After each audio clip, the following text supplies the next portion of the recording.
As you can see, the weather outside is looking rather nice. We have a beautiful day. The sun is out. The birds are very happy because the weather is lovely. It's not too bad. And guess where Mr. Steve is at the moment? He is outside in the garden doing some work. I'm sure he will tell us all about that a little bit later on. Here we are. English Addict is back with you again. And yes, we are coming to you live from the birthplace of the English language, which just happens to be England.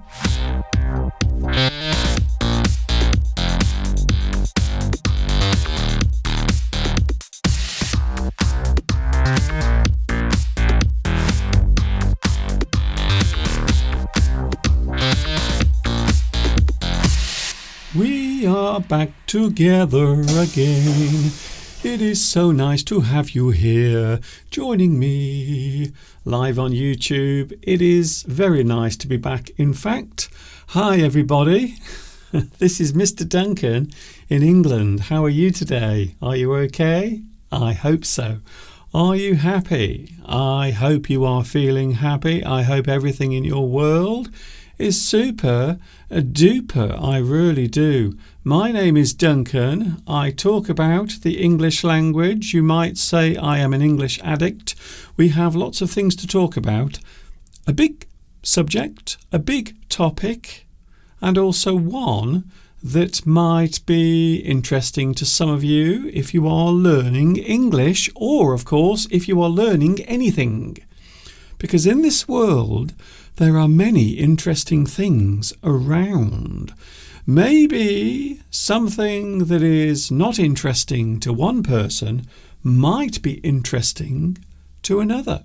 So because human beings are all different, maybe we have different likes, different interests, different things that we enjoy, and of course maybe things we are interested in learning more about.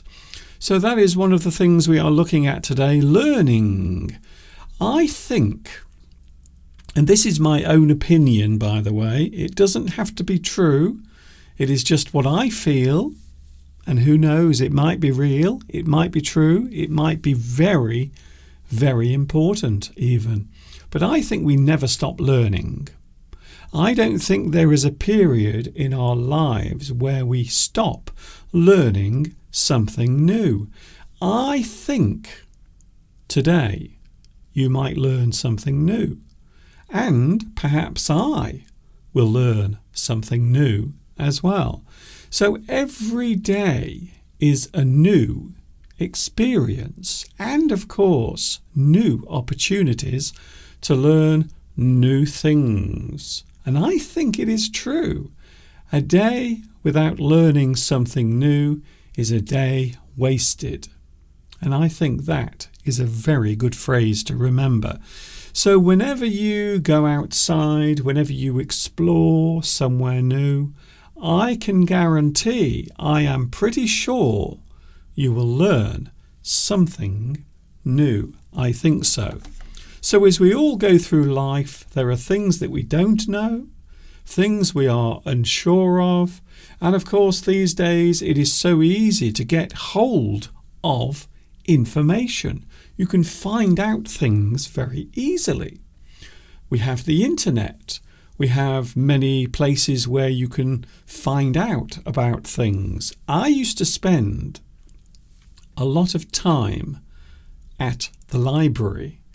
So where I lived, I was very lucky because just a few yards from my house there was a library, and it was filled with all sorts of books, stories, novels, fiction, non-fiction, and of course lots of great information was contained within that library. So I used to spend a lot of time in the library, and also I used to take some books out as well. And that is the great thing about libraries. You can borrow the books, you can take them home with you, you can read them whenever you want. So I still think there is a certain amount of value in things like, or places such as libraries, places where you can go along to spend time without having to stare at the internet. And I am a very big believer in books and also things that can give you information in a different way besides the internet. But of course, I suppose it's worth mentioning also, if you go to the local library, you will also find these days that many libraries will have computers in them as well. So some of them will be connected to the internet and some of them will have their own database, which will allow you to find out where certain types of information is contained within that place.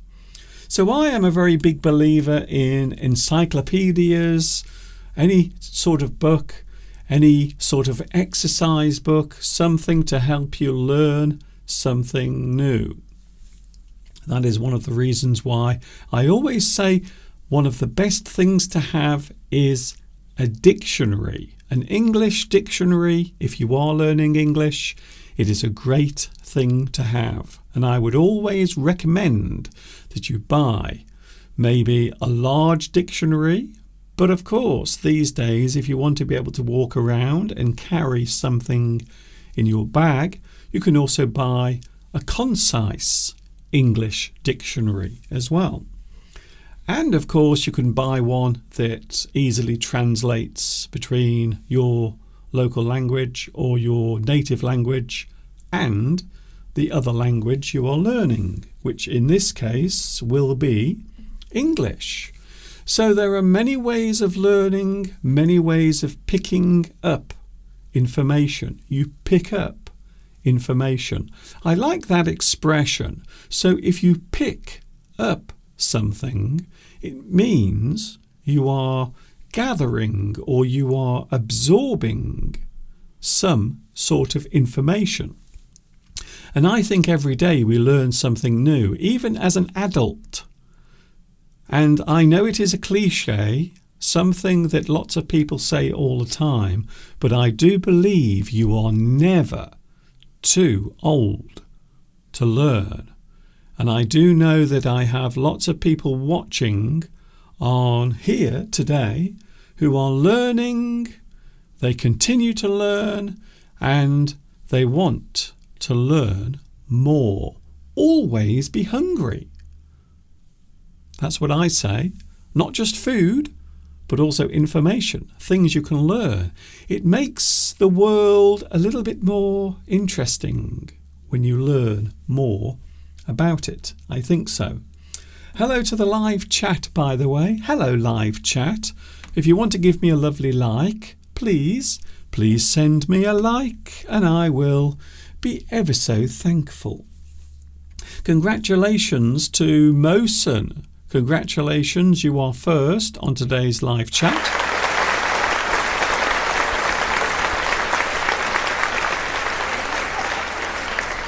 Mosen is at the top. Also we have Beatrice and we have, you know what I'm going to say, you know who it is, Luis Mendez is here today. Hello, Luis. Nice to see you back. Palmyra is here. Also, we have Vitas. Hello, Vitas. Nice to see you back. Normally, you are at the top, but today you are a little bit lower down. But I have a feeling next time I am on here, I think you will be number one again. I think so. Yes, because you have a very fast finger. You do. Maria, hello Maria, nice to see you here. We also have Beatrice. Hello Beatrice, I believe you are up in the mountains, which means that you might not have a very good signal on your internet connection. But please stick with me for as long as you can. Stay with me. Who knows, you might learn something new as well. So today we are looking at learning things, learning new things, or maybe learning one particular thing. Subjects. there are many subjects around. It is amazing what sort of things people become interested in. We all have different interests, but I'm always fascinated by some of the more unusual interests that people have.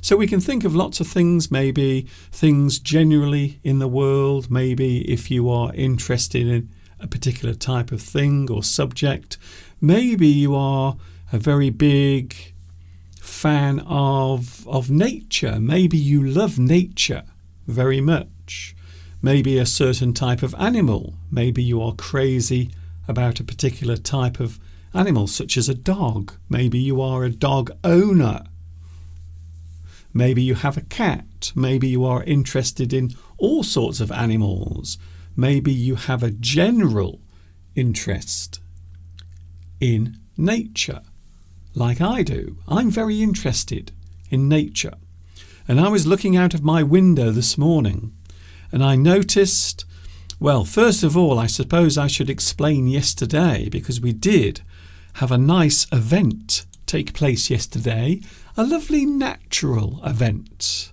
Yesterday we had some snow, and guess what?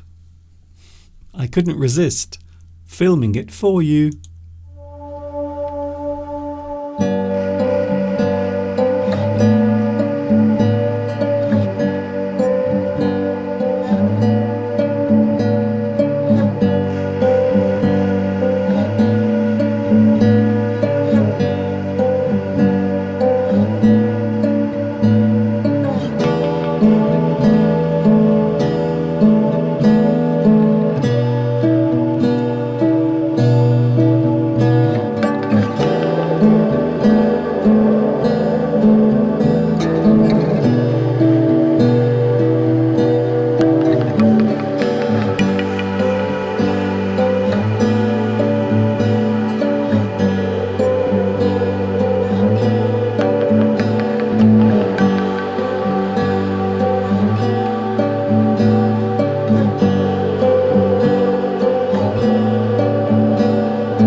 There it was, the view. Yesterday morning I woke up to snowfall and I was very excited, as you can probably imagine, because I like snow.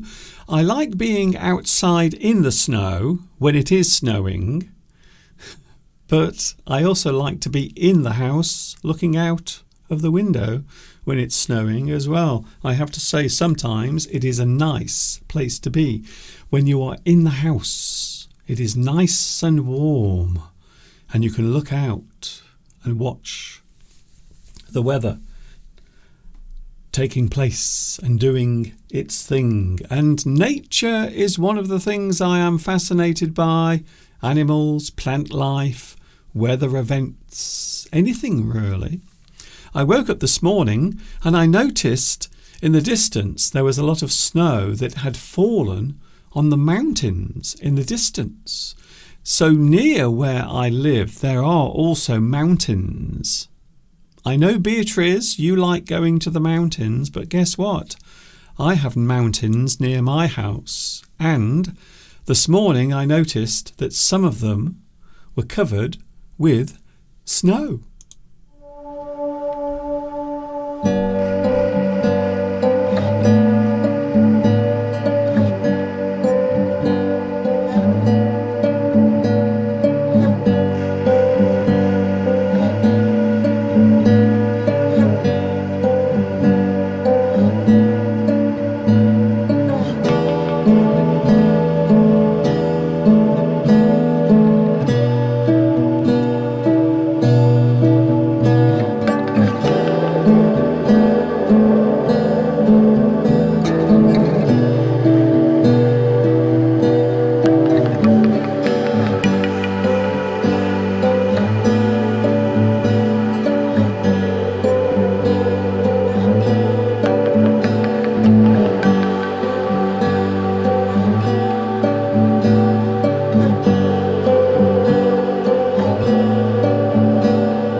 So that is what I woke up to this morning. The weather is rather nice, lots of sun, and in the distance we have snow as well.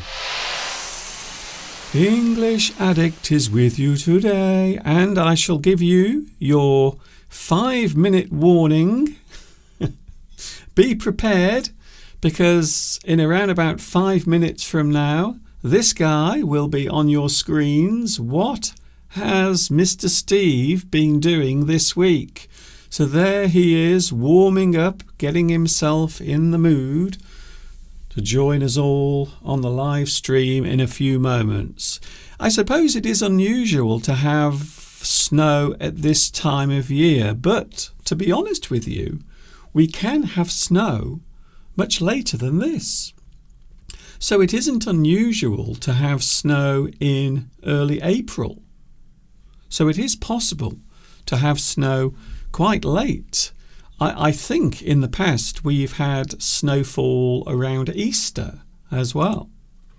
Mr. Steve will be with us in a few moments for those worried. I know a lot of you will wait patiently for Mr. Steve to arrive. We are looking at learning today, learning things, my own experience of learning, Mr. Steve and his experience of learning, and also another question I will be asking today, quite a serious one. We like to look at all sorts of things. Another thing I would like to ask today is, why can't we all just get along? To get along means to be friends, to be acquaintances. You get along. To get along means to be in a situation where you both feel comfortable. Why can't we all just get along? And when I say that, I mean human beings. Me, you, everyone, the whole world. Apparently, there are quite a few people on this planet. Around 8 billion people right now are all walking around, breathing, eating. However, quite a few of us don't get along. And I think it is an interesting question because, well, why? Why can't people just get along? Why can't we all just agree that we are on the same ride, we are on the same trip? We are all experiencing the same existence in different ways. And talking of learning, I suppose we can all learn from each other as well. There are things we can learn from each other. So I think it is a great question. And it might be one we will be talking about a little bit later on when Mr. Steve joins us on the live chat. Another thing, I was quite excited yesterday for a certain reason. Can you guess why I was excited yesterday? There is one particular reason, and it has something to do with food. I know what you are going to say. You are going to say, Mr. Duncan, you always talk about food. We think you might be addicted to food. Well, guess what? You might be right. I might be. We are talking about food as well. Lots of things to talk about today. And yes, Mr. Steve will be with us in around about 3 minutes from now. 3 minutes. Count them. Mr. Steve will be here. Don't go away. English Addict is with you on this Sunday afternoon from a bright and sunny England.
Fish Addict. It is a beautiful day, by the way. We are having some gorgeous weather.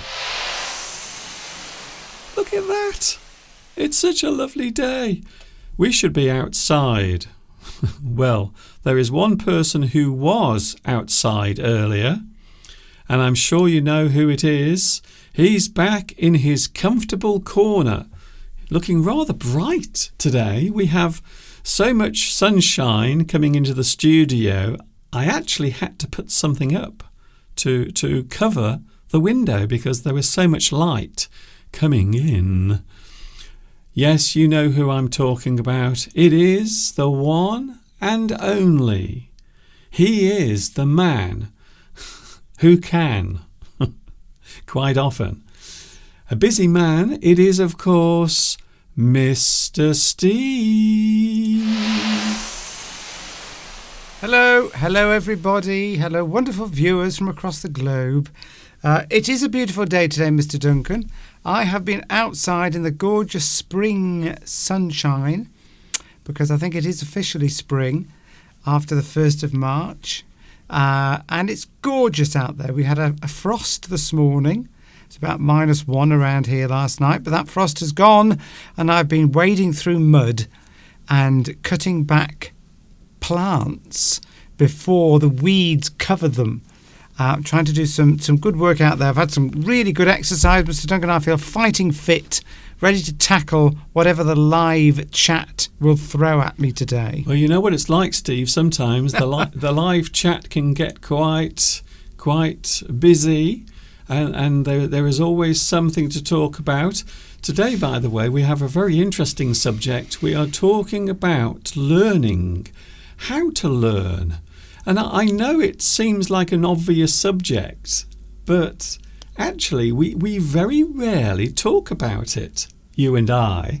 And here on the live chat, we rarely talk about how we learn and the things we enjoy learning and when we learn. Now, as I said earlier, Steve wasn't here, but as I said earlier, we learn all the time. I think we never stop learning. I think learning is something we constantly do. Even if we don't think we're doing it, we are learning things. Maybe something you overhear in a conversation. You might find out something new. Maybe some information you weren't aware of before, or maybe a little bit of local gossip even. So learning is not just about knowledge, remembering things. It might also just be something you didn't know before about a certain person, or maybe something like that. Today we might reveal something about ourselves when we answer these questions about what we learn and how we like to learn. So, Mr. Steve, you look great today, by the way. Can I just say you look so radiant? It's because I've been outside. I love to be outside in the garden. And Charlotte Martin, hello Charlotte, seems to think that I've been skiing. No, I've just been in the garden. But it was frosty outside, I think is probably the point that you were referring to. We didn't have any snow, although we did have sleet yesterday. But yeah, I'm feeling fighting fit, Mr. Duncan, because I've been out in the garden. I've been using my loppers. Yes. To cut back a particular bush which has been annoying me for some time. Okay. A laurel bush which has just got a bit too big. Good. But there you go. The great thing about laurel is you can cut it right back and it grows back again. So if I've overdone it, it'll come back. That's it. Well, it's amazing though.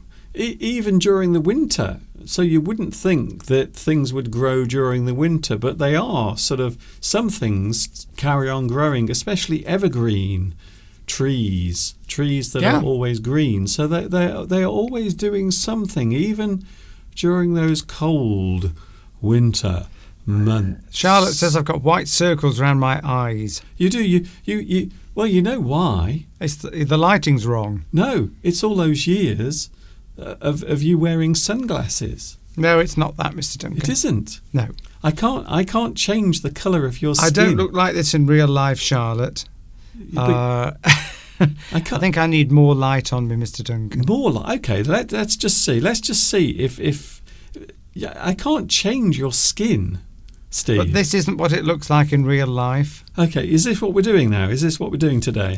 Is this where we're going with today's live chat? I'm beginning to look like Donald Trump because he has these weird white patches around his eyes, doesn't he? Yes, because he wears sunglasses all the time. So it's when people protect the circle around their eyes. Well, let's it's have not a look that, then. Mr. Duncan. I don't look like this in real life. Okay, Otherwise, okay. you just said to me you look white round the eyes. Anyway, let's not go into that. How's that, Steve? I don't know. I can't see. Wait, there's a monitor with your face on it. Yeah, but I can't see what other people are seeing. Okay, then. How's that then? Is that better? Yeah, that's fine. That's perfect, Mr. Duncan.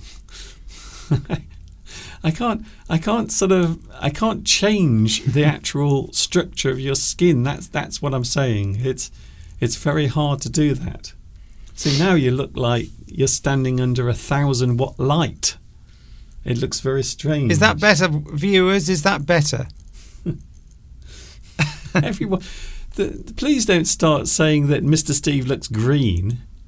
What colour would you like Mr. Steve to look? So would you like him to look green, like that?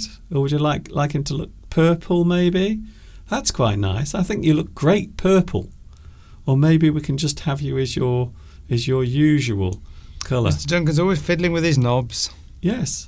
Well, the thing is, you constantly say I make you look bad on camera. Well, I didn't say that. The viewers said that. Well, I wasn't making any comments at all. But you've said I'm that just to going me by in the what past. viewers say. You say, why do you make the light make me look bad? I don't. I can't control the way you look. Maybe you should start wearing makeup. Maybe that's it. Maybe we are at the stage of life now where you have to start wearing makeup. Anyway, Mr. Duncan. Is that better? I don't know. It's up to the viewers. What do you think, viewers? Do I look better now? Yes. Please tell. I really don't know what I can do. Because in my corner of the studio, it's a little darker, you see. And in your part of the studio, it's very light. So I can do the same thing with me if you want. I can make myself look much lighter. I think you're paying too much attention to this, Mr. No. Duncan. Well, you mentioned it. There Well, you go. I didn't mention it was on the live I'm chat. light. No, I'm lighter as well. So it is possible to do it. But that's it, you see. But sometimes if you are covering your eyes with sunglasses and you are constantly getting the sun on you, you can actually have a little bit of white around your eyes. I don't think it's a bad thing, to be honest. It doesn't bother me. I think Mr. Steve always looks amazing. And you tell me as well, Steve, that whenever you meet people, they always say how great you look. Yeah, they don't say you've got white circles around your eyes. Well, no, they're not going to say that, are they? Well, that's because I haven't. It's something to do with anyway. Anyway, let's move on, Mr. Duncan. Let's move on. Whatever you did, people said it looks better now. So you've obviously done something to make me look a bit better, which is good. I don't know. I don't know. Anyway, after talking about technical things for the past 5 minutes, we are with you today. We have lots of things to talk about, Steve. Some heavy subjects, by the way. Learning, but also we're talking about conflicts as well. Well, we've just had a conflict, so there's one. I wouldn't call... Steve, that was not a conflict. That was nothing when you think about it. That a was mild nothing. It was nothing. conflict. It wasn't anything. It was merely a disagreement on the technical issues surrounding today's live stream. Anyway, Steve, stay with me. I'm here. please. I'm not going anywhere. I know. I can see you drifting away. Well, I'm looking at the live chat, Mr. Duncan. That's my job. We have lots of things to talk about today, Steve. Yeah, go on. Learning, conflicts, and the big question today is a big question that lots of people ask. For those wondering, by the way, that is Mr. Steve over there. I will put his name on the screen so you know. That is Mr. Steve.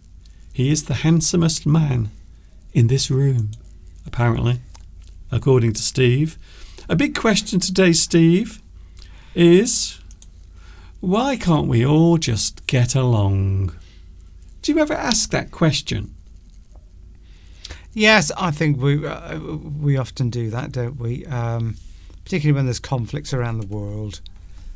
We say, why Why can't we all just get along? Why can't we all just get along and be friendly? There's a great film that was released many years ago. I think it was in the 1990s, called Mars Attacks. Do you remember that film? I do, yes. I think a lot of people have forgotten it, but Was it's Tom a great. Jones in that?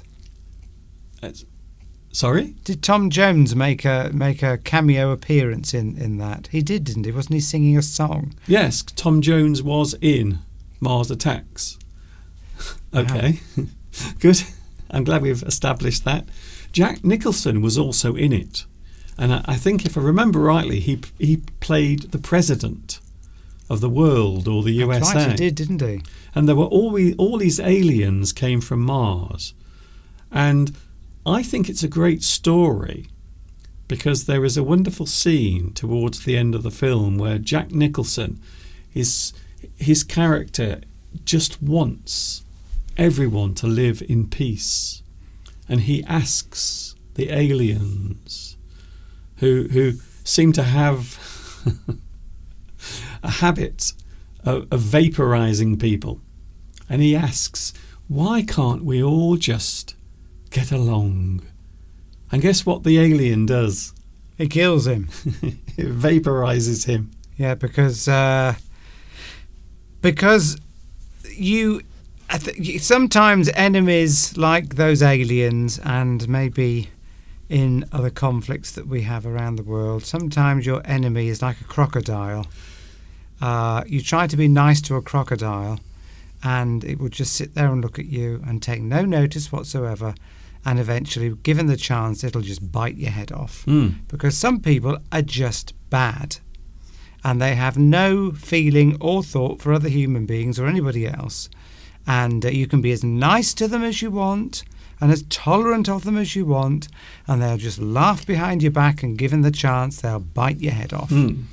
So, and that's the problem we've got. I like that film in particular. That film in particular, Mars Attacks. If you ever get a chance to see it, watch it. I think most people have almost forgotten about it, but it is a very good study of relationships between people who don't understand each other. Yes. And that can happen in any situation, you see. Any situation with human beings, between humans, but also in nature generally. There might be misunderstandings between animals. When you watch birds feeding in the garden, you might think, why can't they all just stop fighting? Because there's lots of food there in the garden. But the birds will still fight each other, even though there's lots and lots of food around in the garden. You can't reason with animals, unfortunately. No. And I think sometimes you can't reason with other people. Yeah, because some other human beings are like animals and behave like animals, and that's why you can't reason with them, and why they, unfortunately, sometimes have to be eliminated. Sorry? Because you can't reason with them. Yes. Well, I'm not talking about eliminating anyone. I'm just talking about the reason why that happens. So apparently in the movie, they're saying that, yes, that's right. Yes, the alien does kill the president. He does, Nitram. It does happen. Maybe I've slightly misremembered the film, but it doesn't end well. That's what I'm saying. But I think it's a good way of looking at misunderstandings between people, and I think it happens between human beings. Generally speaking, I don't think people are as sociable as they like to pretend they are. I think we all enjoy our own space. I know I do. I love my own space. I like being in a situation where I have my environment around me, and sometimes I get very annoyed when that environment is invaded in some way. You do, that's very true. Dogs barking, for example. Maybe if you want to sit outside in the garden and there is some noise coming from somewhere else. And it can be annoying. It's not the worst thing in the world. I do understand that there are worse things happening on the planet. But it can be annoying. Why can't we all just get along? Because people are selfish. Ooh. That's another reason. People are selfish. They lack respect for other people that live around them and near them. And I think that causes a lot of problems with not just neighbours, but also with other countries and other people, because people lack respect. But then, of course, if the people that in other countries don't see your point of view or don't share your values, then you've got a real problem. Because, so do you think that's one of the reasons? Maybe each person has their own individual view of the world. So maybe sometimes conflict can come from one person's view of the world being different from someone else's. So maybe that is one of the main reasons why you can have conflict. One of the places that I often think of when I think of conflict between people is the workplace. I think that has to be one of the worst places for human behaviour. What do you think, Steve? Yes, it can be. I mean, you've experienced the worst forms of human behaviour, because at work now there are lots of rules and regulations, which means it does tend to curb people's bad behaviour, because you can just go along to the Human Resources Department, yes, HR, and complain, particularly for sort of sexist remarks or misogynist remarks or inappropriate sexual advances, things like that. Workplaces are quite good at protecting their employees. They have to by law. That's it. But then when you, for example, you've often told me stories of when you used to work in a shop. You used to be treated appallingly by a lot of members of the public who came in. Yes, and also other members of staff, people I worked with. Right. There was one particular woman, a lady, who was really, she was always so mean to me. And I don't know why. I didn't do anything to her. I never did anything to harm her or hurt her. But she was always so nasty to me. In fact, I was transferred to another place because she had moved to another place and I went to work in the same place. And I couldn't stand it because she was even worse there towards me. She kept picking on me and bullying me, and I don't know why. So I actually went back to where I was. I went back to the original place I was working because I couldn't stand working with this particular person because she made my life so difficult. And even to this very day, now, as I stand here talking to you, I still don't know why she was so horrible to me. No idea. I never found out. Yes, what I've always found, and that was your manager, was it, Mr. Duncan? She was actually a supervisor. And then she went to work somewhere else. So from the place where I was actually at, she went somewhere else. And then I went to that place as well to work. And once again, I was working with her. But this time she was a supervisor and she was above me. And she used to treat me really badly.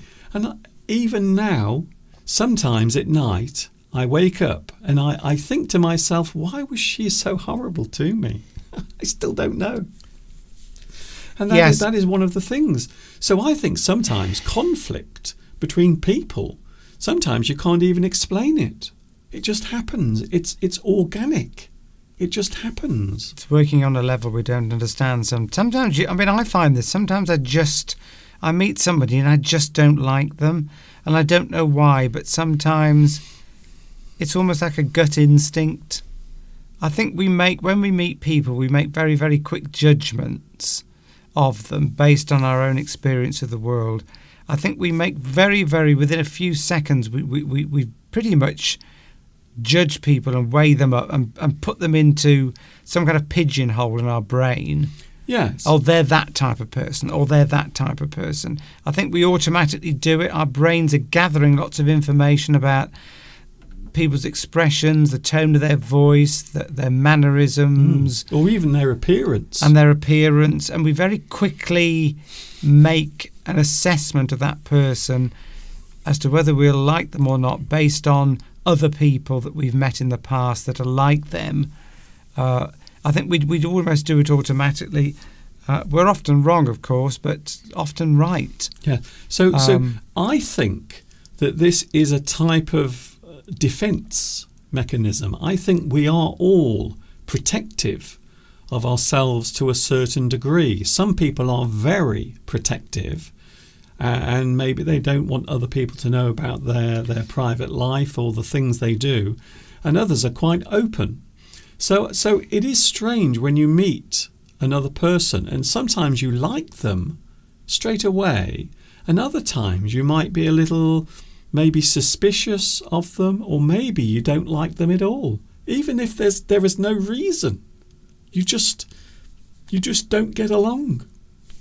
If you're referring to your supervisor, I know in my line of work, and probably in most people's work environment, if you've got a manager you don't like or a manager that doesn't like you, then you're going to have a pretty miserable time at work. And that is, in my line of work, particularly if you've got a manager, a direct line manager, that you don't get on with and doesn't like you, then it's pretty much over.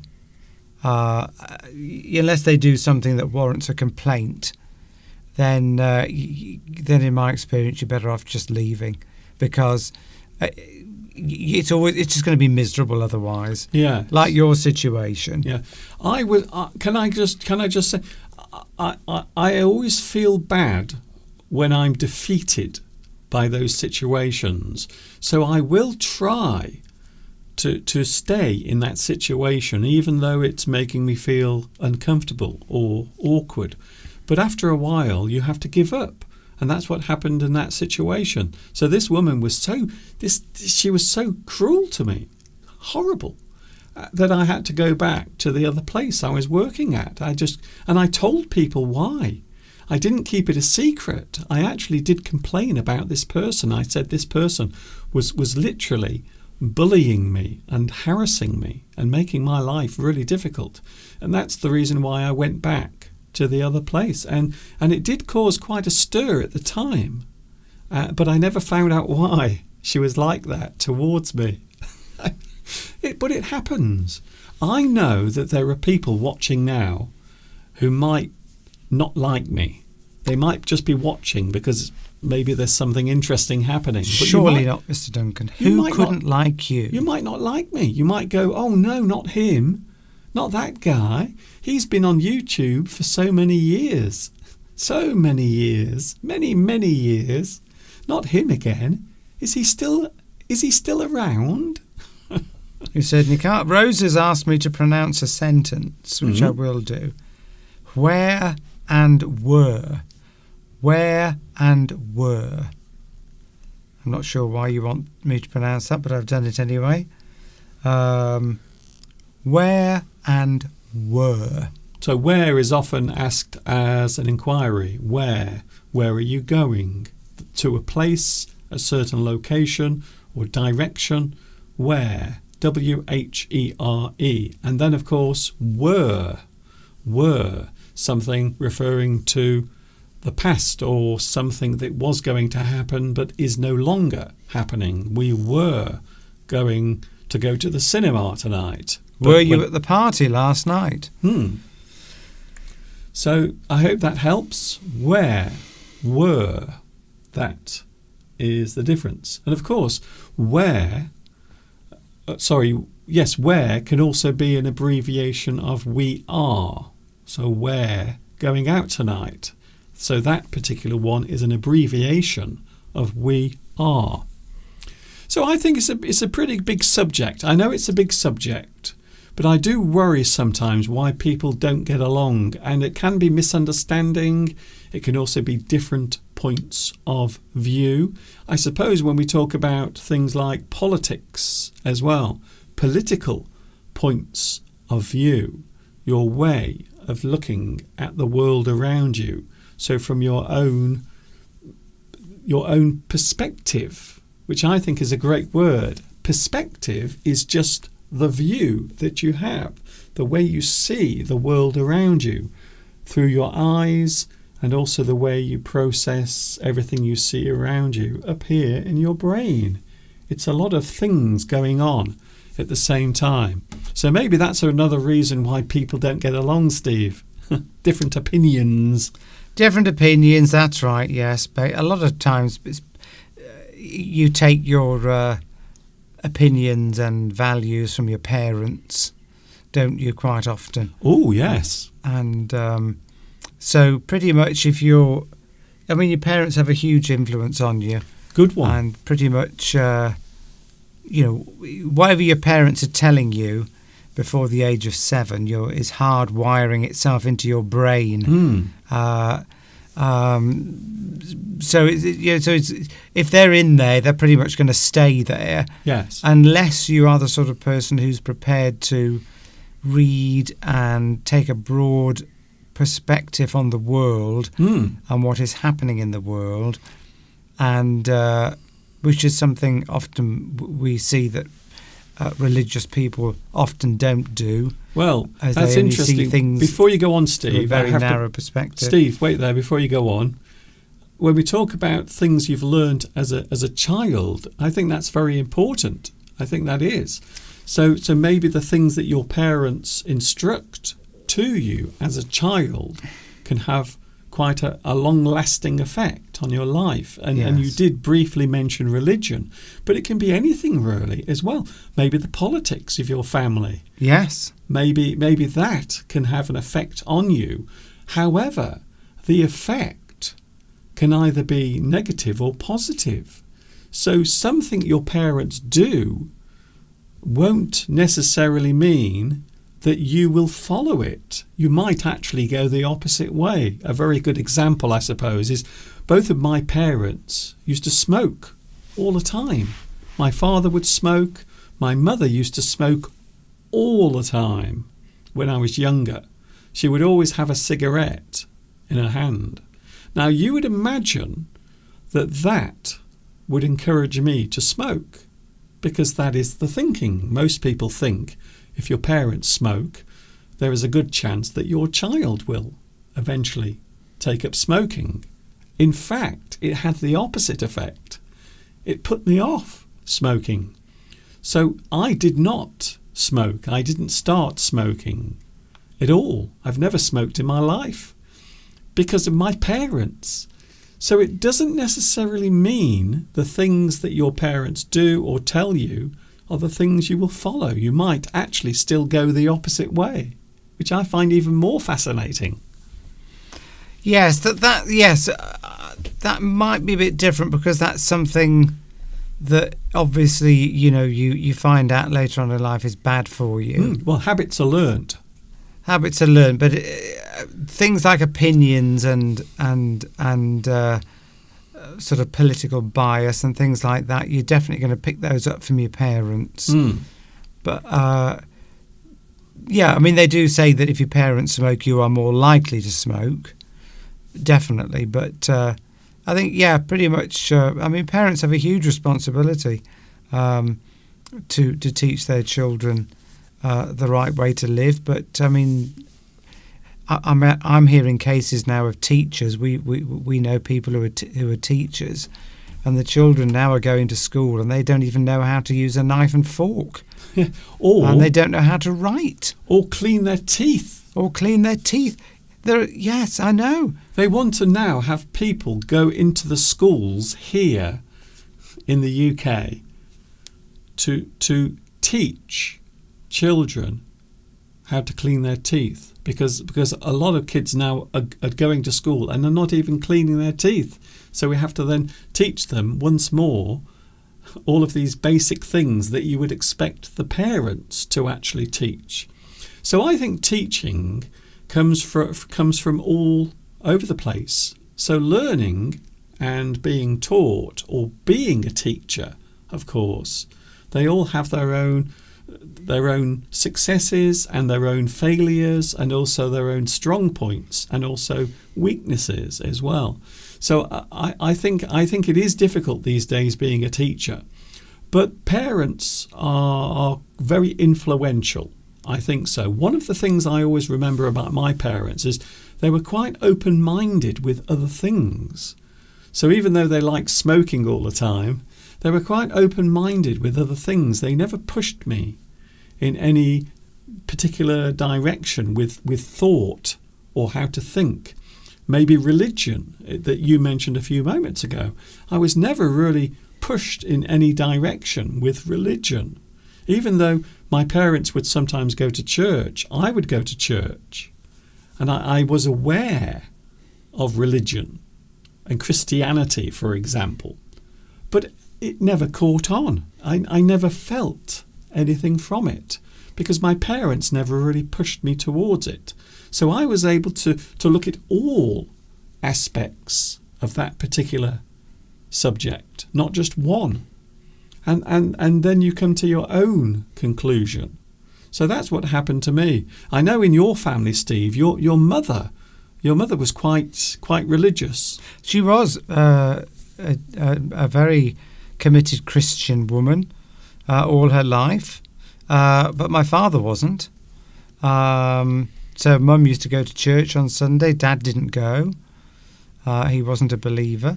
But so I got both perspectives in my family. I got my father's. I mean, my father never used to denounce religion. I don't really know what my father's view was. I think he was an atheist, but I don't know. He never really voiced it. Probably an agnostic. But I mean, certainly my mother, right to the end, was a true believer.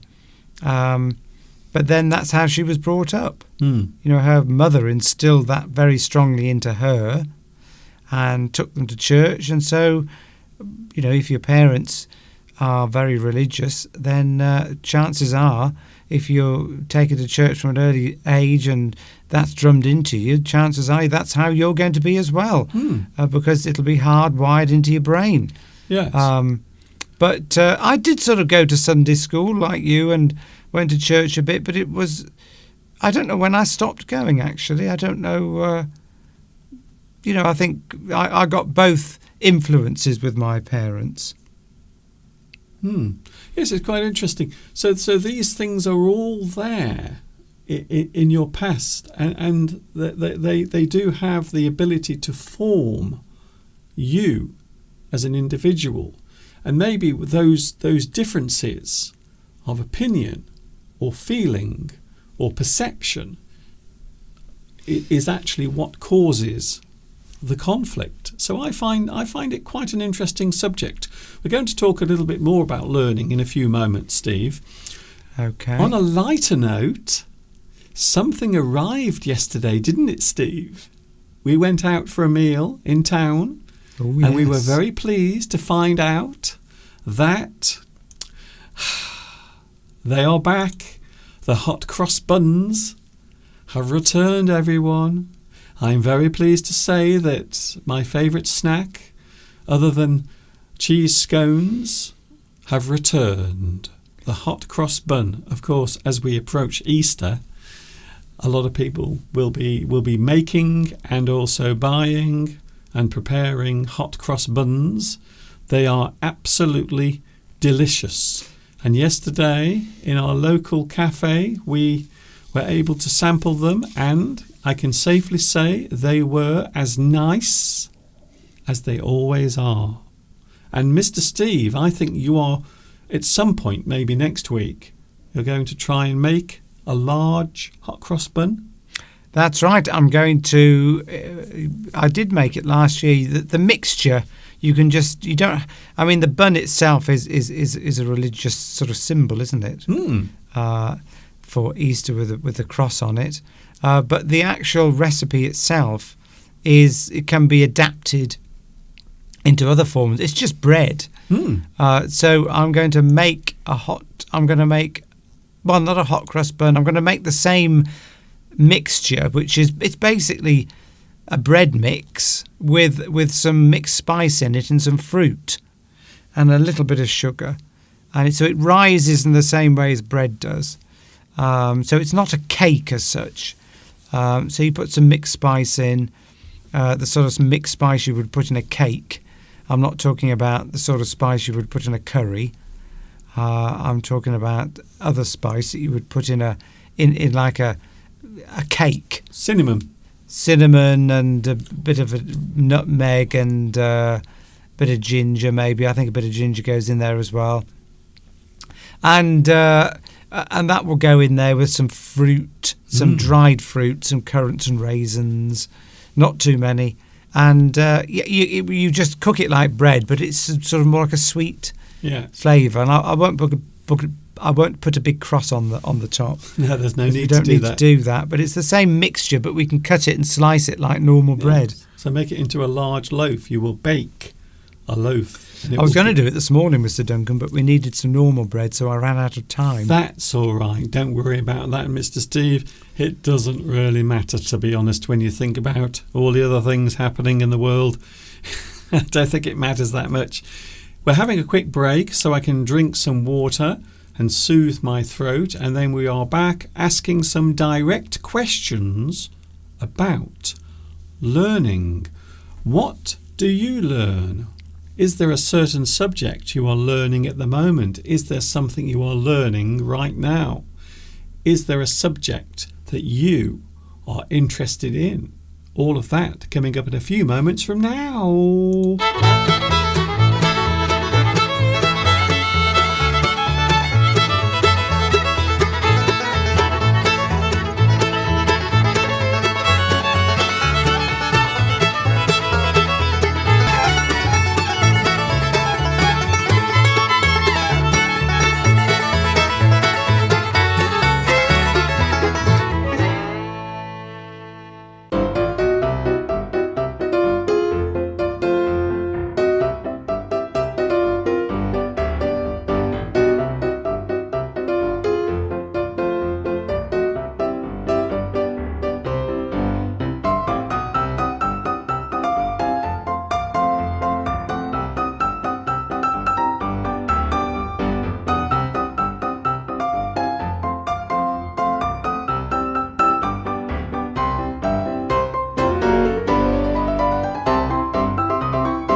English Addict is with you. It is Sunday. I hope you are having a good one.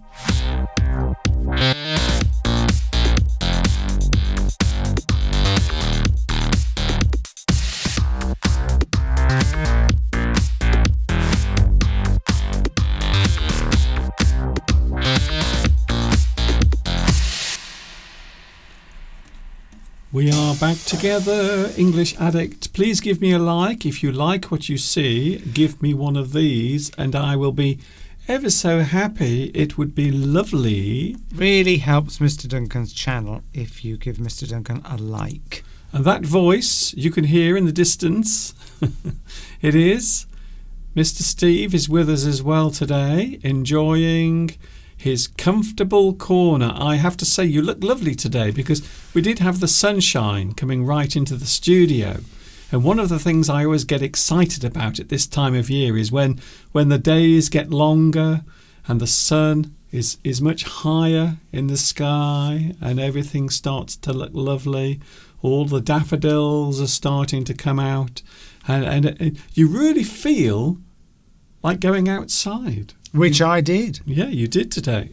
And it's lovely outside. A quick view outside looking towards Shrewsbury. Look at that. So there it is at the moment, looking out of the window right now over towards Shrewsbury. And everything is looking lovely. I just noticed Mr. Steve was yawning. Am I keeping you awake, Steve? No, we're not. You're not. Thank you for your comment, Lewis. Hello, Lewis. Made a very interesting, what a very pertinent point that religion is a separate thing, or should be a separate thing to belief in a creator, and that really, I think what Lewis is saying is that don't want to put words into Lewis's mouth, but I think he's saying that there could be a creator, but religion is man-made. And they are two separate things, I think, which is the perspective my father, because my father was in the Navy. Oh, okay. So he travelled all over the world, So he was what you would call a man of the world. So he saw many different cultures all over the world. So I think that helped him to gain a perspective of, what life's really about. Because if you only stay in your own country or your own village, which some people never leave the village they're born in, then you can't possibly get a picture of or get an opinion of what other people believe. And I think once you do, you begin to realise that everybody believes so many different things.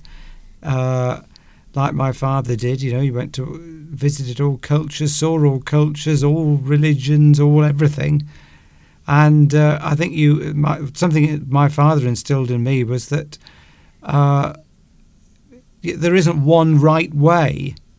There can't be, because if everyone believes different things, then you would be extremely arrogant if you were to believe that yours was right. Yeah. Anyway, but we won't go into that. But I think that's what your father's experience would have been something that would shape his view of the world. Yes, and that's it. But that is what learning is. Learning is things going into here. And sometimes you keep them and use them, and sometimes you forget about them pretty quickly. And that is it. That is what learning is all about. Learning is about shaping your own existence. And that quite often means that you will take things from around you and use them in some way. They form a basis of your own personality, I suppose. That's the most basic way of looking at it. Another thing I've realised is your father was in the forces, and so was my dad. So my dad was in the army. So isn't that interesting? I think that's quite interesting. We were talking about the other day how we have a lot of things in common, you and I.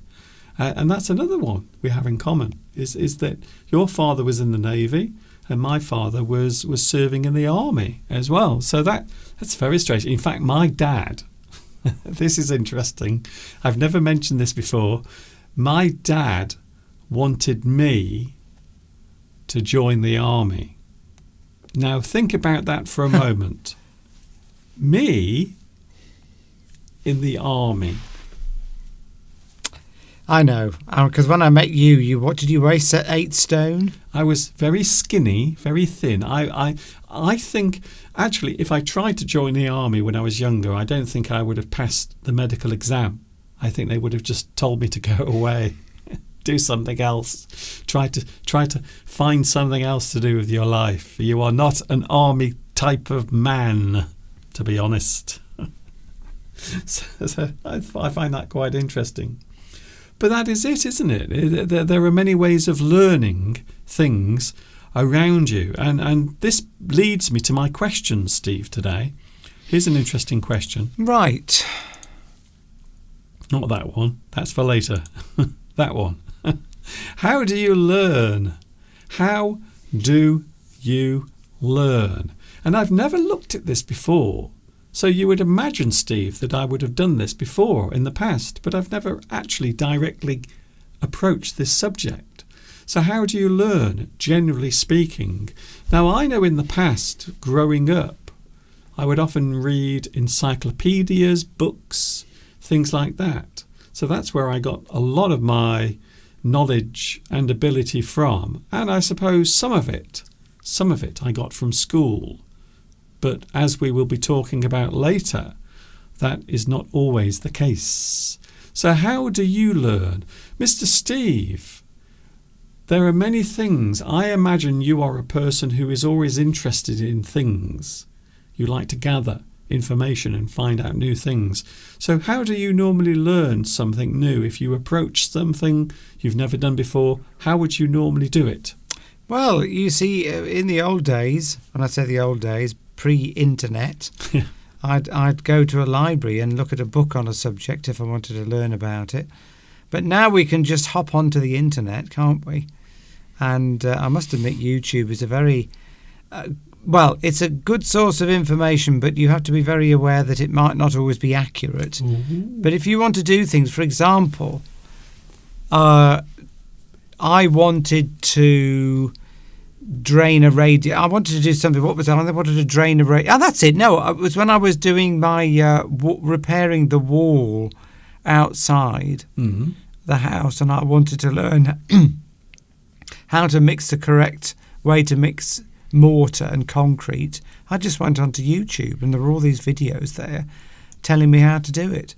And if I want to do anything now, that's my first place I go now to find information. Wikipedia, which I mean, I know these sources aren't always 100% accurate, but as long as you cross-reference it with other sources, you can pretty much soon find out what's true and what isn't. Yeah, I think that's interesting actually, because things that are practical.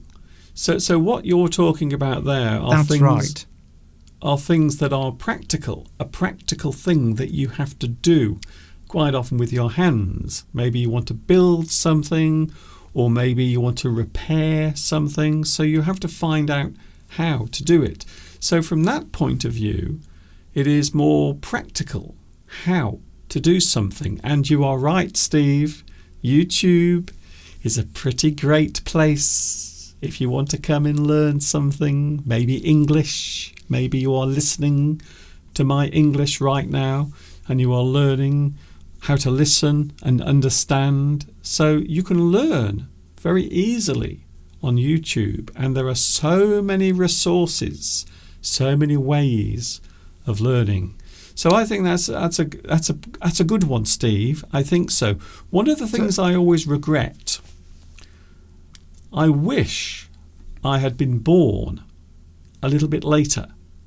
So instead of 1965, I would have loved to have been born maybe in the late 1970s, and then I could have enjoyed slightly more the technology that came along later, because I always felt in my life, I always felt as if I was waiting for these things to be developed. Does that sound weird? Does that sound strange? I always had in my mind things I wanted to do. I wanted to create things. I was always interested in photography.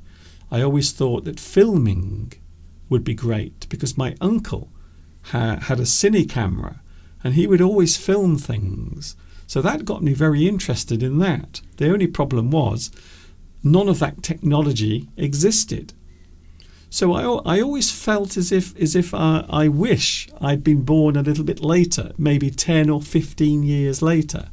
And then in my younger years, I could have used those things to help myself to be more creative. But instead, what I had to do was wait until I was in my late 30s or early 40s before I could begin to learn how to do it. Because before then, there was no technology. I had to wait for that technology to be developed. But you could have done something else in the meantime. But yes, you could have done something else in the meantime. You can't wish, Mr. Duncan, that you had been born in a different time. Well, it's the feeling is just that waiting. I was always aware that there were things I wanted to do, but there was no physical way of doing it. So music always interested me. Filming and photography always interested me. But back then, the equipment was rare and also incredibly expensive. But of course, nowadays you can have a phone or maybe a camera. Many things now are not that expensive, and it's much easier. And of course, we have this wonderful thing called the internet, which didn't exist before the mid-90s. And so I had to wait and be patient. And now... Well, you've made up for it now, Mr. Duncan. I think so. I think you've made up for it now. You do like your technology, though. I do. I love technology very much. Whereas I'm not a fan. So really, I could have been brought up in the 1950s. Really, I'd have been quite happy. You would have. Although you can't wish, you were born in another time. You have to make the most of the time you're born in, because that's all you've got. Rosa says, I've noticed you now sit in a comfortable chair. Yes, I've been in this comfortable chair for a few weeks now because I'm always active outside doing things. So I don't really want to be standing up for an hour and a half during the live stream. Mr. Duncan stands up all the time now. He's got this new desk. I always stand. He's standing all the time, which is very healthy. He used to sit all the time. And now he stands all the time during the day. I have to explain. I don't like sitting. I'm not a big fan of sitting down. But normally, if I'm working in front of the desk, I'm normally editing, and that takes a very long time. But recently, almost a year ago, I bought a new desk that I can raise and lower. So most of the time now, even if I'm editing or working here at the desk, I will stand. So I spend most of my time actually standing. Here's an interesting question, Steve. What was the most recent thing you learnt? Oh, right. Well, the thing is, I read the news a lot, so I'm always learning something. You mean something specific? Anything. Something you've learned, just maybe a piece of information, or maybe a thing you didn't know and now you do. For example, this morning you were interested in finding out what woodworm is. Oh yes, that's it. There we go. So there it was this morning. Even this morning you were learning something new because we were curious to find out what woodworm actually is. Yes, woodworm. Because I remember growing up, everyone had woodworm in their furniture. Little things growing, and they would literally eat the wood. Well, my grandparents were the same. Their furniture all had holes in it. Yes. And my parents were always worried about taking a bit of furniture in that would have woodworm because it would spread maybe to the floorboards and other places of the house. And I was curious because woodworm was mentioned in an old programme that we saw that was made in the 1960s, a comedy programme, and they were talking about woodworm in there in this comedy programme. And it suddenly struck me that you don't really hear of woodworm anymore. Nobody mentions it. We don't get woodworm in furniture anymore, and I was curious as to know why we don't. Anyway, I've discovered it was because central heating, basically. Well, the thing is, I didn't even know what woodworm was. So it turns out it's a type of beetle. It's the larvae of a beetle, and the larvae which you would get in wood that was, rotting trees. Naturally, that's part of the process of the wood being recycled. Damp would be, but of course, houses used to be very damp. They didn't have central heating, but since a lot of places now have central heating, then the air is very dry. The furniture is dry, and that the beetles can't survive in that. It's very strange, isn't it? The larvae, I shouldn't say beetles, they're larvae. Yes. So the larvae is the small grub. Quite often people refer to it as a grub. It is what happens before the animal emerges and becomes the actual adult. I was just interested. I was curious as to know why we don't have woodworm anymore. Yes. Because I've never heard of anyone that has it. Yeah, it does sound like something from the past that you never hear anymore, but I'm sure it still exists in certain countries, maybe Probably, yes. If you live in a damp, if you live near the tropics or tropical areas, or like Malaysia, for example, just random country off the top of my head. It's damp, it's warm. I would imagine if your house is not air conditioned or something, then you might get woodworm. But yeah, my grandparents. I mean, I always remember my parents talking about it. Oh, they've got woodworm, and I used to look at their furniture and it all had holes in it. Yes, literally the holes where the little grubs had actually eaten the wood. Imagine that. Imagine that's your diet, living on wood. Amazing. Yes, please tell us, do you have woodworm in your... I mean, it's a very random subject to talk about. It is. But we'd be interested to know. Can I say also thank you to... I think it was Shibley and Andrew who were talking about my shirt. Yes, Andrew said it reminds him of the 1990s, and I had a shirt like that. And Shibley said that black and white really suits me, so thank you very much for that. Black, white and red. Maybe the red's the same colour as my eyes after a night out, but thank you for that. It looks like no one wants to talk about woodworm. I'm not surprised. It's a bit of a boring subject. But, like us anyway. But at least that is the most recent thing you've learned, is what woodworm is and why we don't get it anymore. I'm trying to think of what the most recent thing I learned, because I'm always learning things every day, especially when we are talking about technology, because this thing you are looking at now, it might look very simple, but it's incredibly technical. There is a whole studio here full of all sorts of equipment, and all of it I have to maintain by myself. And as you know, technology is always being updated. There is always something new coming along.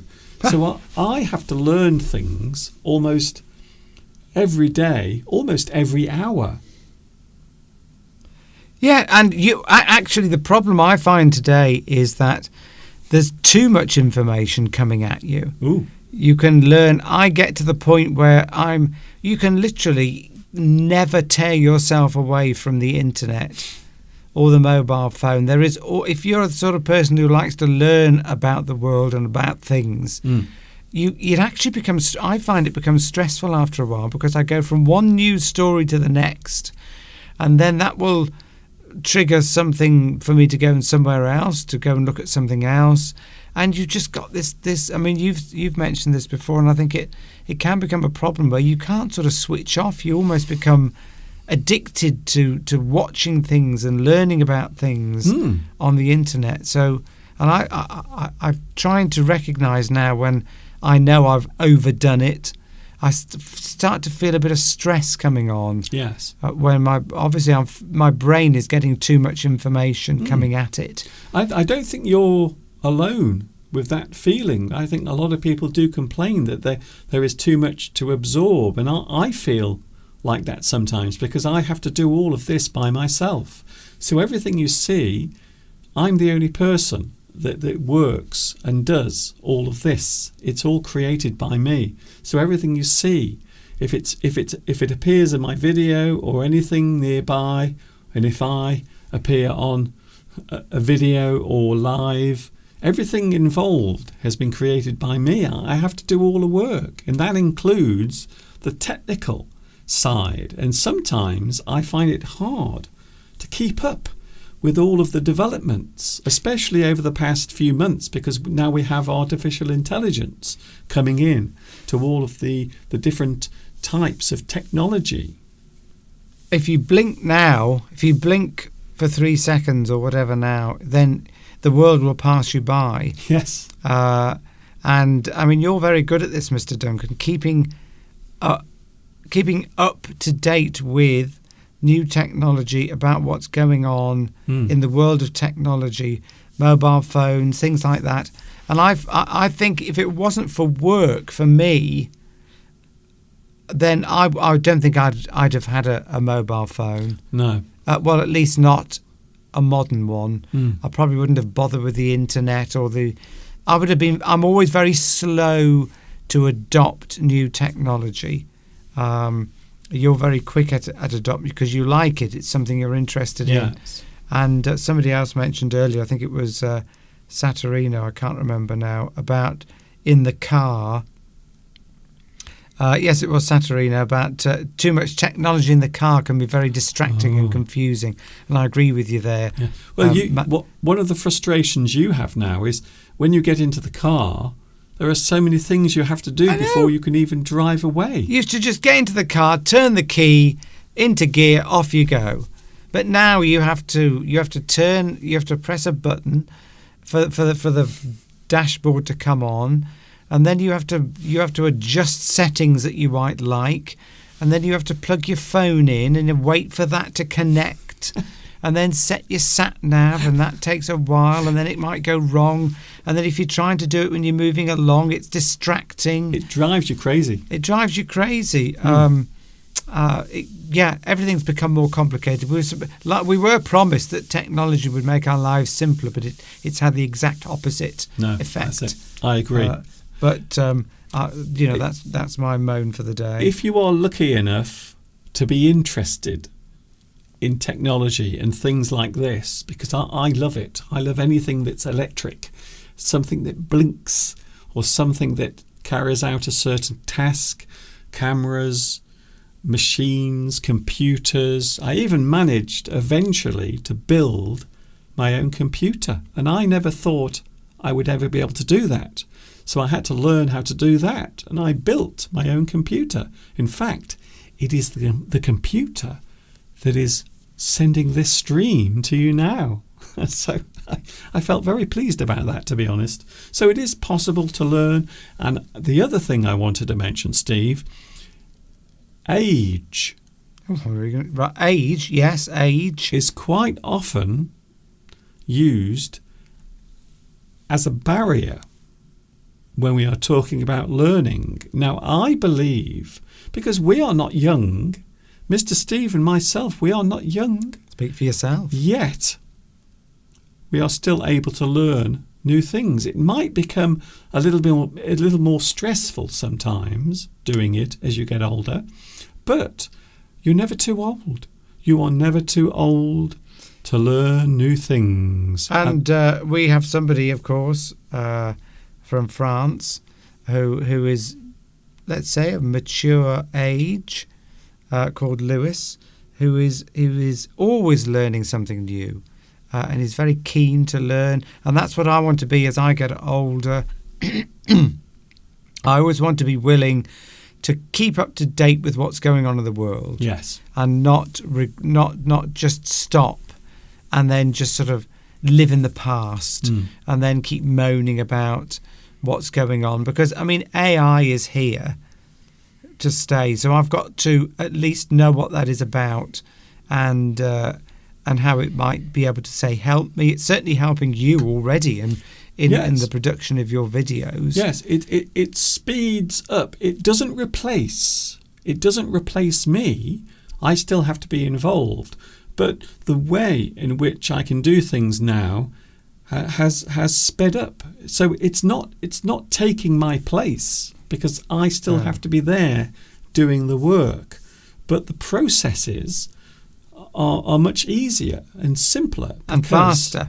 Yes, and much faster. Much faster. And this is the thing. And if companies don't keep up to date with this, they will become less efficient. Because this is all about efficiency. The reason business will want to take on AI is to increase their productivity and their efficiency in order for them to become more competitive. Yes. And any business that doesn't do this will cease to exist, because their profits will be less. And in certain fields, not in all fields, obviously, but in most fields of business, then companies will have to take this on board. Otherwise, they'll just fail to compete. People will always need to learn things. Machines. Now, I think this is interesting, because I don't think machines will ever take over. But what I think is processes and things that people have to do will become easier. So you will always need a human being somewhere involved in that particular thing. It doesn't necessarily mean the human being will be taken away or removed. What it means is you have a person, and that person will be able to do things quicker, easier, or, of course, there will be more options to do things as well.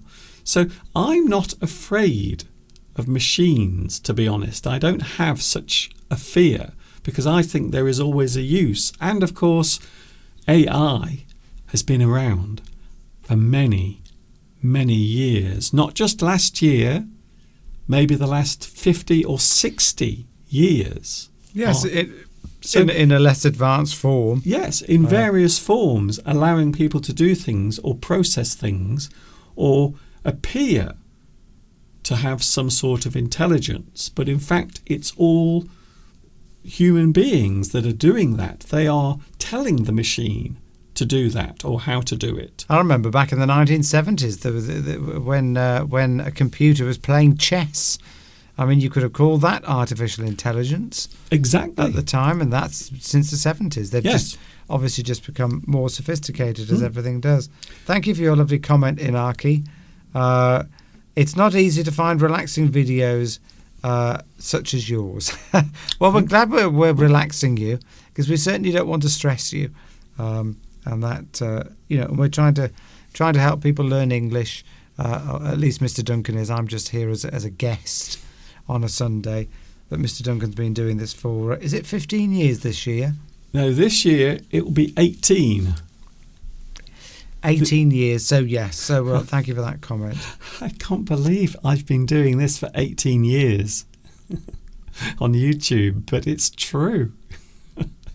I think as well, if you stop learning, if you stop showing an interest in what's going on in the world, I think, I don't want to become one of those sort of old fuddy-duddies that sort of live in the past. That's a great phrase. And a fuddy-duddy, yes. Somebody who, there are plenty of examples, and I've mentioned one already on our live stream, where, and there are lots, apparently I was reading somewhere now that there are more mobile phones in the hands of elderly people than there are in young people now. Lots and lots of sort of more elderly, retired people, mature, have got phones, are on the internet, are embracing technology, and but we have to do it. Yes, and it is really about not having a choice, and then you adapt. Human beings are very good at adapting, just like everything in nature, and we, of course, are part of nature. So people can always adapt. It might not happen straight away, and it might happen over generations. So maybe you won't be the person who will take the step forward, but maybe you will think about taking the step forward, and then other people who come afterwards will be the ones that actually make the change. So I think Tom makes a good point. It's always possible.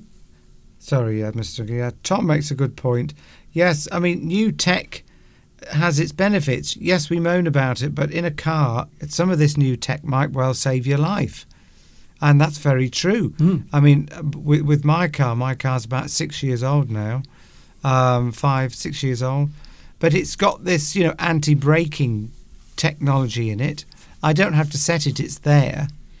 But, on a few occasions, and in fact, it happened the other day, Mr. Duncan, suddenly I was distracted by something, and the car in front must have braked, or I thought it was going to turn and it didn't.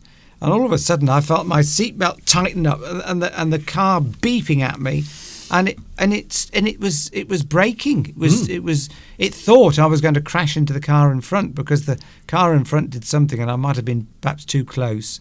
Yeah. But I mean, you imagine that in a much higher speed. That was just in the town, and blimey, yes.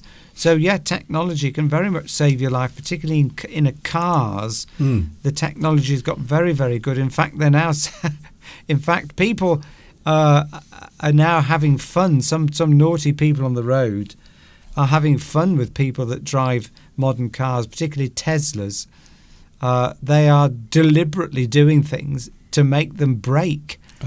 You can you can drive in a certain way apparently now that will sort of almost make modern cars like Teslas, for example, who have lots and lots of technology. If you sort of drive at them, they will react in a certain way. And apparently So people are actually sort of doing it on purpose to make the car do these things. Well, of course, we have driverless cars now.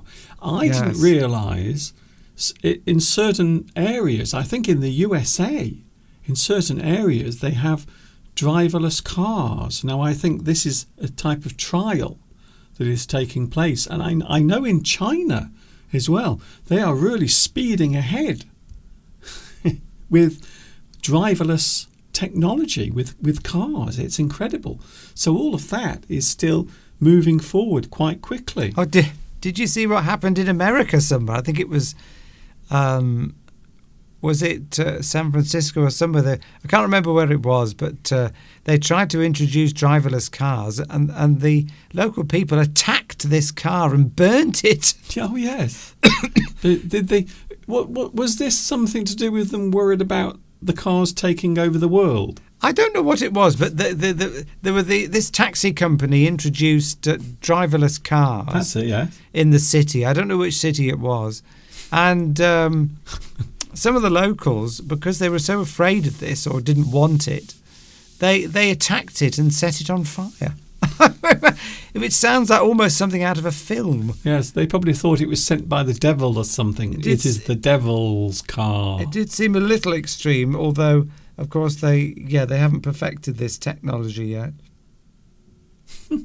Interesting. But they literally attacked this car and set it on fire like it was from another planet or something. But there is a genuine fear, and we laugh about this, but there is a genuine fear of technology, and there are people who are afraid.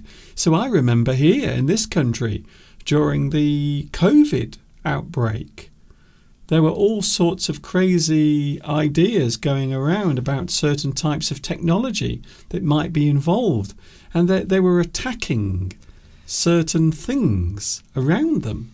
They were setting fire to these telephone masts that were sending out 5G signals because they believed that had something to do with it. They thought it was something to do with COVID, didn't they? There are people who are really afraid of technology. They fear technology greatly. So these are not Luddites. These are not people refusing to accept modern things. They just have a complete fear of it. And don't want it. Well, yes. Yeah, I mean, there's a big disparity now in levels of education, even in this country, where people just don't have a grasp of certain basic things. Because I don't know why that is. I think there's so much to learn now, particularly at school with children. I mean, syllabuses when we were growing up were very, very simple. Yes. So when we talk about syllabus, we're talking about a section of learning, normally concerning a particular subject. So but it is interesting what you've just said there, because teaching in school and learning in school is often seen as the most crucial thing in your life. But one thing I learnt, Steve, is after I left school, I realised there was still a lot of life and still a lot of things I didn't really know and understand. And it was the experience that came after that gave me the biggest education. And it's not just myself saying that. A lot of people do say that. They learnt more after they left school than when they were actually at school. And another thing to mention is more people now are educating their kids at home because they don't trust the education systems in their country. I know it's very big in the USA. A lot of people now are homeschooling their kids for that reason. Yes, since the pandemic, people have sort of got used to, or they might not even be homeschooling them at all. They've just decided they're not going to bother sending them to school at all. That's very bad. It's very bad. Yeah, it's okay. I think it's okay if the parents decide to homeschool the child. I don't think there's any problem with that, because I think it is becoming more and more normal for parents to do that. However, I think maybe just neglecting your child, well, that's a whole different thing, isn't it, really, when you think about it? That's probably why kids can't read or add up or clean their teeth. I know, yes. We live in dangerous times, says, I can't remember your name now. They've been suggesting that I should be drinking vodka as well. Well, how do you know there isn't vodka in here? That would be Lena. Is it Lena? Is it Lena? I'm not. Is it? But second one up, Mr. Yes, Duncan. I know. Yes, I can see it.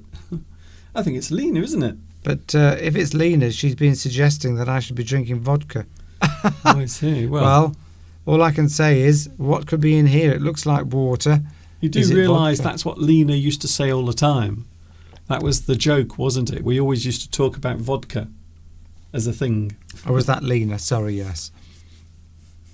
Fine. But it is interesting how you learn things even when you're not in a learning environment. So I find these days I learn things all the time. There's always something that pops up from the internet, or maybe something I hear, or even just something you see around you in nature. You might see an unusual moment of time occur between two animals, maybe a kind of interaction between animals, and you think, oh, that's unusual, that's very strange. There was a very unusual interaction between two whales that I saw. Is this the other day? I think it was two. Was it blue? Were they blue whales? I don't know. Yes, look You that said up. no. You told me, Steve. You told me that they were humpback whales Humpback. That's it. They were humpback whales. and they were gay. They were humpback whales, and these naturalists. Now, these. be careful what you're saying. No, I'm just saying these sort of naturalists who've been following this group of humpback whales for many years. You know what naturalists are like. They always want to film animals copulating. Yeah, okay, That's their Steve. ultimate aim. Faster. And if they can get a shot of two animals copulating, they think that's what they want to show us, isn't it? And they've been following this group of whales for years, and they've never seen them having sex. So Okay. they finally got a picture of these two whales having sex, and you'll never guess. It turned out they were both male. Yes. And so they were rather shocked, not only to discover this particular behaviour in Wales, and they don't know why they were, but they, well, what made me laugh is they've been following them for years, and then they found two gay whales. Yes. It was hilarious. Well, it does happen in nature, you see. So when we talk about gay whales, we're not talking about the country. We're not saying that everyone in Wales is gay. WHALE. We mean the big whales. Well, as you said, Mr. Duncan, they are called humpback whales, and the word hump is not in there. It's by any accident. They certainly seem to like humping, let's just say. Yes, but yes. you look it up, humpback whales. There's an article I read only a couple of days ago. Very interesting. But it happens. Monkeys quite often will indulge in the love that dare not speak its name. It does happen from time to time. Anyway, 10 minutes to go. We only have 10 minutes left. So I would say that learning is something we never stop doing. And that is one of the reasons why I love doing this here for you. Because I learn from you, and you learn from myself, and also sometimes Mr. Steve as well. We learn from each other. Sometimes a little bit of competition between us, isn't there, with the learning? I sometimes think, particularly with news articles and things, because you're obviously reading the news and I am, and then we I disappear upstairs for a couple of hours, and you're in here. I go to work, and then I'll suddenly mention a news story, and you'll say, "Oh yes, I saw that one," Yes. and vice versa, because there's so much to learn all the time about what's going on in the world. You can't keep up to date with everything. It just would be impossible. But don't you find that one of the things I've noticed is people always like to compete between groups or individuals as to what they know. So the worst thing you can do, Steve, is join a group of people who have an interest in something. And then when you join, immediately they will try to work out. They will look at you and try to work out what you actually know about that particular thing. How much does he know? And then you always get some people who will show off with their knowledge because they have to say that I'm the one who knows the most in this group. There's something interesting, Mr. Duncan. We've noticed this when we were in groups of people with groups of people now. People fact check you. So you might say something, you might give some bit of information to somebody, and instead of accepting what you said, they'll actually go on their phone right in front of you and check that what you've said is right. This has happened to me many times. We've been in company with other people. Yes, and I've said something as a fact, and then the person really will look at their phone and check. Yeah, to check that what you said is right. Fact checking you. Do you get that, viewers, where people are fact checking you right in front of you on their phones? I started to think that it was only me this was happening to. I think people just don't trust me. I know. I mean, they might do it later, but to do it right in front of you is rather rude. But of course, there are some people that want to know more than you, and they don't like it if you know something that they don't. Talking about knowledge and learning, there is a certain type of person that, rather than accept what you say, they don't like the fact that you know something that they don't. Yes. Because they think that they always know everything. And they get quite upset if you know something that they don't, so they will often check. And of course, you know what they say, knowledge is power. And it is. Even in small situations with small groups of people, there is always one person in that group who might appear more knowledgeable than all the rest. And they normally are the one, they're normally the person who is trying to get the power in that group. So yes, I think knowledge is often seen as a type of power. So that is why many people go to university and they study and they get fancy names or letters after their name, like Mr. Steve does. See, Mr. Steve has letters after his name. I've got a few. Yes, yeah, they did say, yeah. I mean, I read something the other day by somebody, a quite famous sort of investor, shall we say, quite well known in the field of sort of investing and portfolios and all that sort of thing. And he said that 99% of all degrees now are utterly useless in the modern world. He said he would never take anybody on board on his company who'd got certain degrees because they were pretty much a waste of time. And he said that university and school, it's all about teaching you how to learn.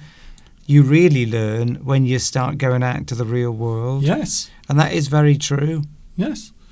I think that is very true. I mean, obviously, certain things. If you want to become a doctor, you don't want to be picking that up as you go along. You want to pretty much. No, but I think you go to a doctor, you want them to have some letters after their name. Okay, yes, or a lawyer. But people expect that in that situation. If you are cutting a person open and taking their heart out, you want to know that person knows how to do it. But there are many.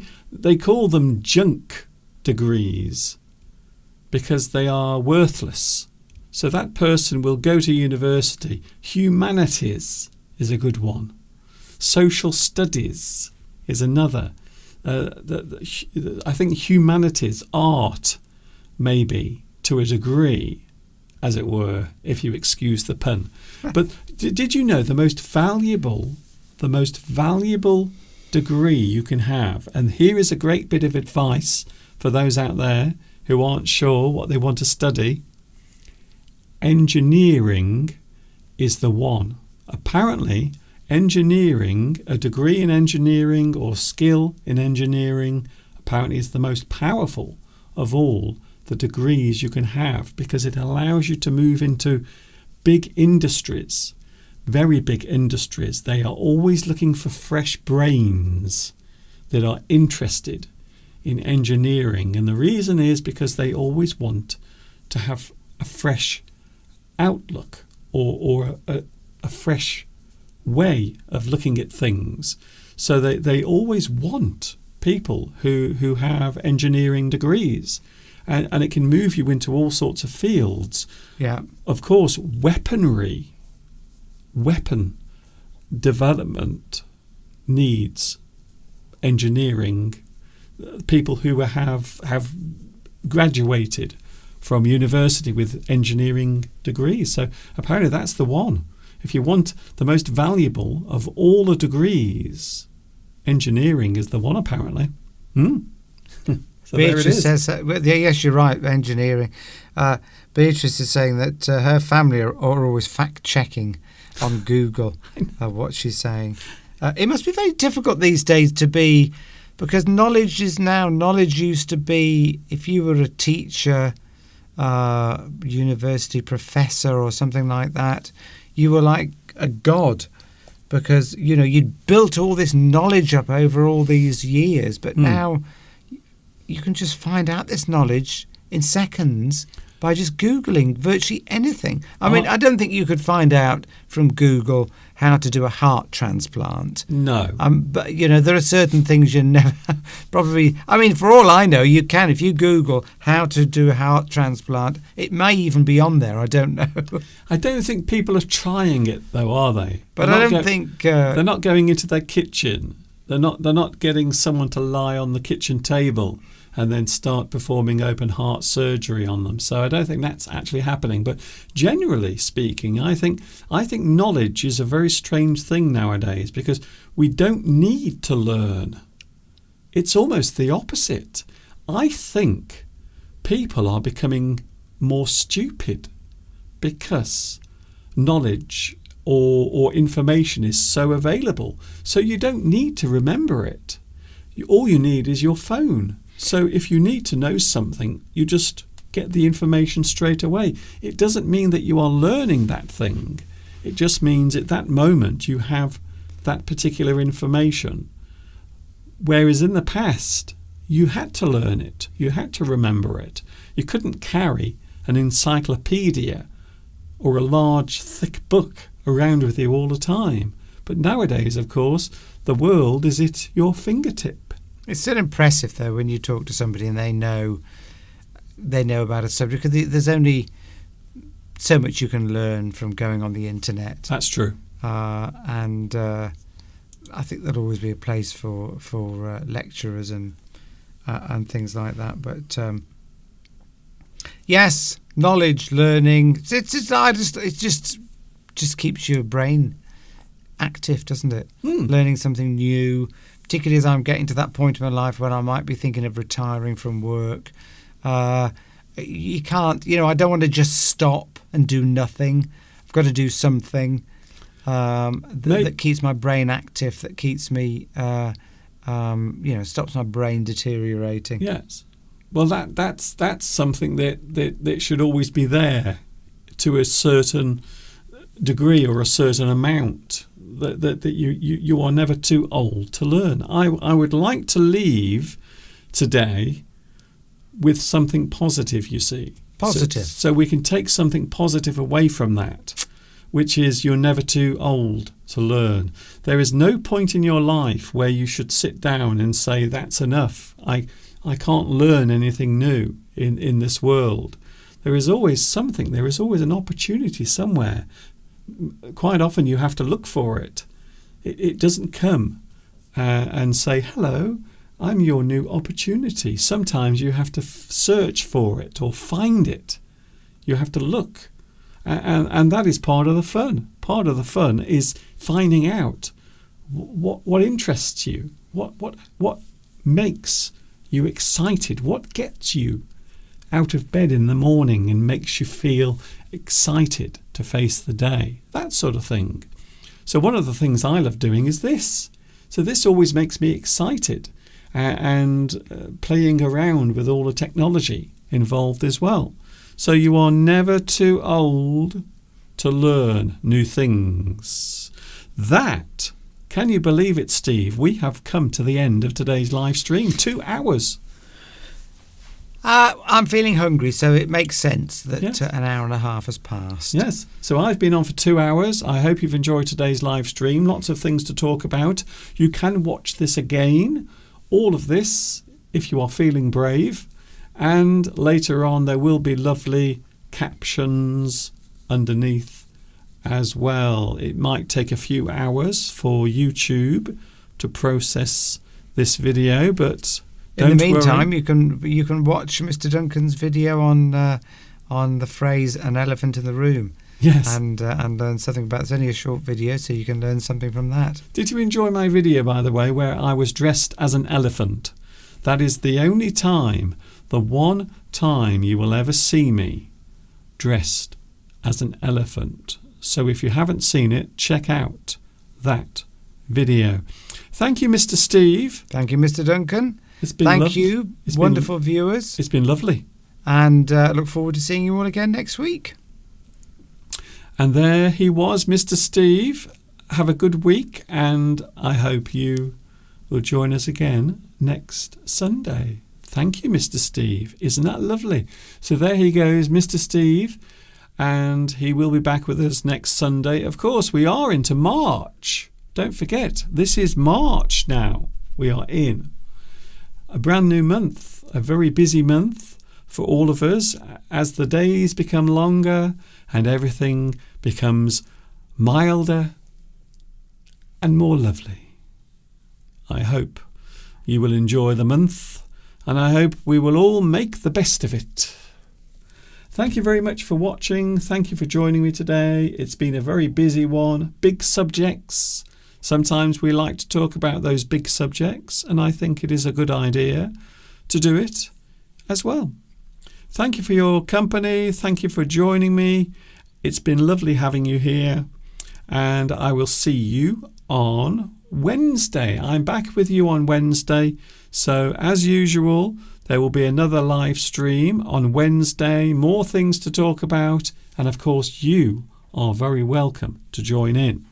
2 p.m. UK time is when I'm back with you. This is Mr. Duncan in the birthplace of English, saying thanks for watching. Don't forget to give me a lovely like underneath this video.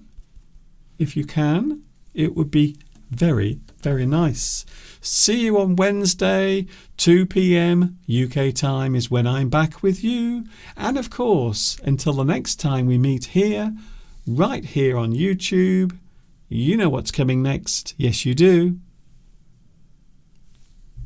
Enjoy the rest of your week. Try to learn something new. Maybe today you learnt something new from me. And ta-ta for now. See you on Wednesday.